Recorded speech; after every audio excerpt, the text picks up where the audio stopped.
a young man, an old one, onlookers. A picture by Rembrandt. A touching reunion? Certainly, but something more too. This is the New Testament story of the Prodigal Son, who turns his back on his family, squanders his inheritance on women and wine, ends as a starving, penniless swineherd, and returns to his father, who, unbelievably, welcomes him with open arms. To the jealous anger of his faithful, hard-working older son. A strange idea of justice. Does late repentance wipe out betrayal and debauchery? Does it outweigh a life of virtue? The point here is that divine justice has its own criteria. There shall be more joy in heaven over one sinner who repents than over 99 just. But Rembrandt seems to be deliberately obscuring the meaning of the story and the picture. No religious symbolism, no divine presence. Why not? Because the connection with God is clearly implied? Or because Rembrandt himself wants to add another meaning?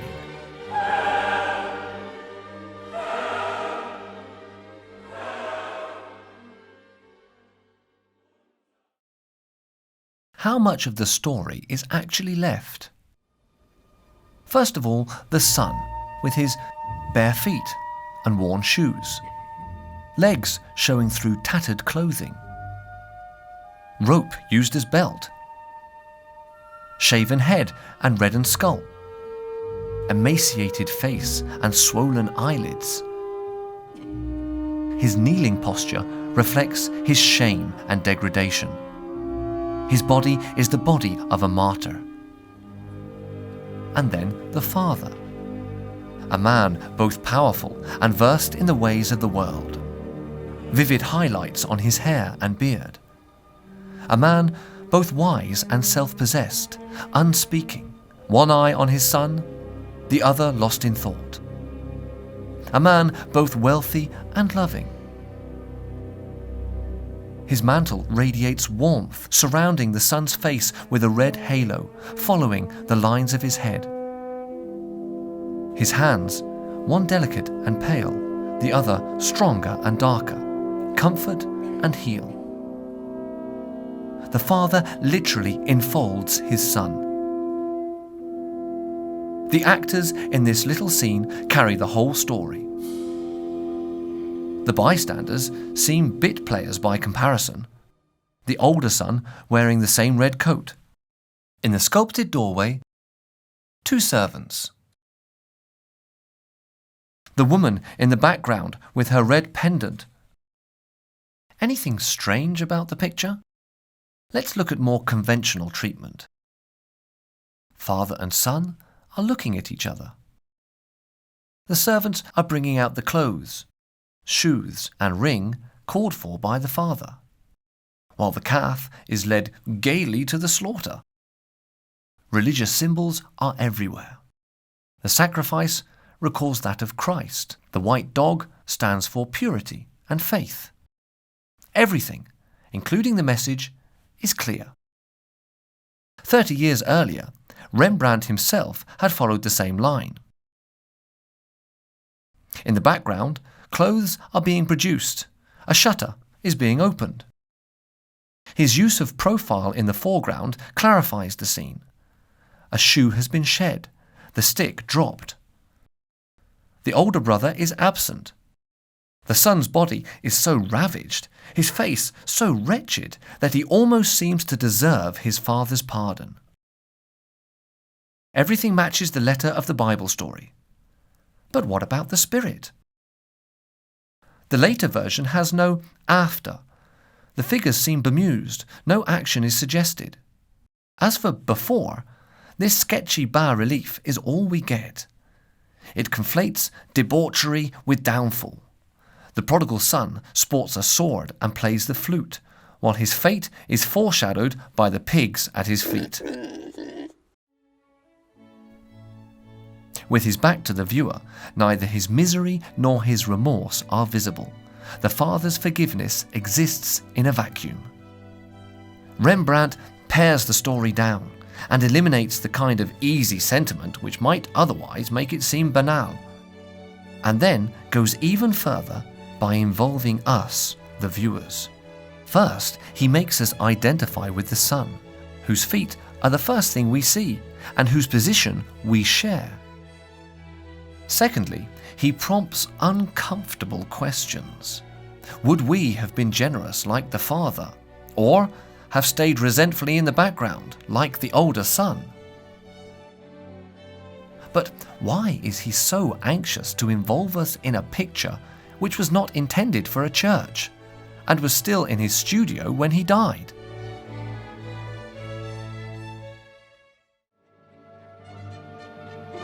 Rembrandt had painted his first version of the parable 28 years earlier. The conventional orgy, expensively dressed, brandishing a glass, in a richly furnished brothel, with a harlot on his knee. The prodigal son invites us to savour the pleasures of the flesh, including this peacock, symbol of opulence and vanity. Here, Rembrandt follows a familiar Dutch convention. Using the biblical scene as pretext, he ostensibly condemns the sins of the flesh, while evoking them in lip-smacking detail. But the picture acquires a new dimension once we realise that it is a self-portrait. Even if this is nothing new, other painters portray themselves in taverns, and Dürer draws himself surrounded by pigs. Rembrandt gives the harlot the features of Saskia van Uylenburg, his own wife. In fact, the picture can be seen as an ironic image of his new status.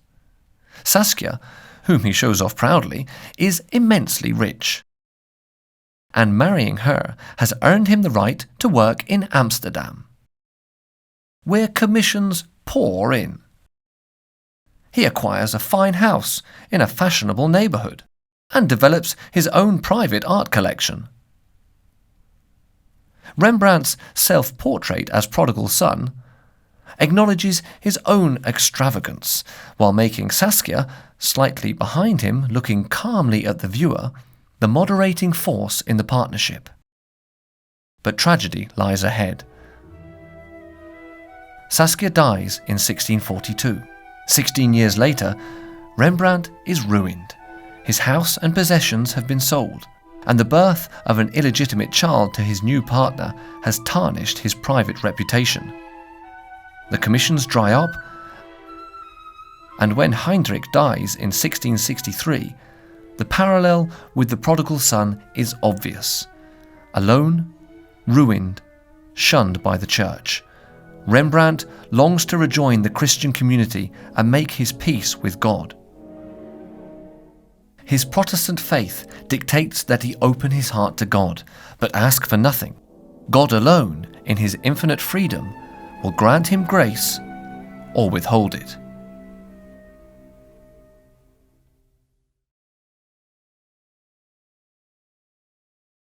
But the picture's fame today is not simply due to Rembrandt's identifying with the prodigal son.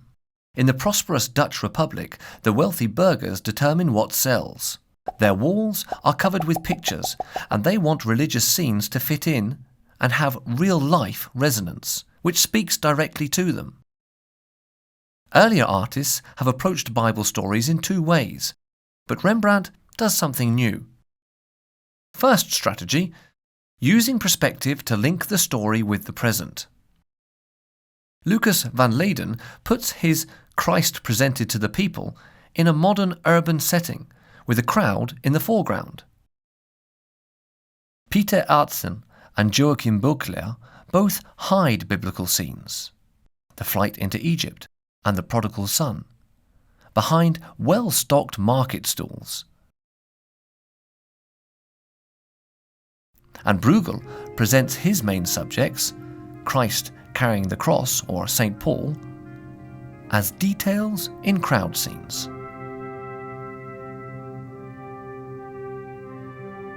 The benefits are obvious. Viewers are drawn into the picture. They have to make sense of it, think about it, and then reinterpret the things they first noticed in the light of a Bible story. Better still, a worldly setting makes that story seem truer. Rembrandt has studied these perspective effects and absorbed them, but moves closer to his subjects than Van Leyden and adopts a more head-on viewpoint, and eventually substitutes strange, empty spaces for the crowd in the center. Each of the two versions is theatrical in its own way. One has the epic vitality of the medieval stage. The other suggests a moment mysteriously suspended in time. The Prodigal Son is in the second category, with perspective lines converging on both father and son. The dark and gaping doorway. The off-center positioning of the main figures. Faces which cannot be identified with certainty. Second strategy, using extreme theatrical effects to achieve immediate impact. This is Caravaggio's method, and Rembrandt learns indirectly from it. Few figures. Harsh, spot-type lighting. Main figures in the front foreground, where the viewer picks them out at once. His areas of darkness are theatrically effective in two ways. They focus our attention by simplifying the composition. They draw us into the picture by suggesting a world which our imagination can enter and fill.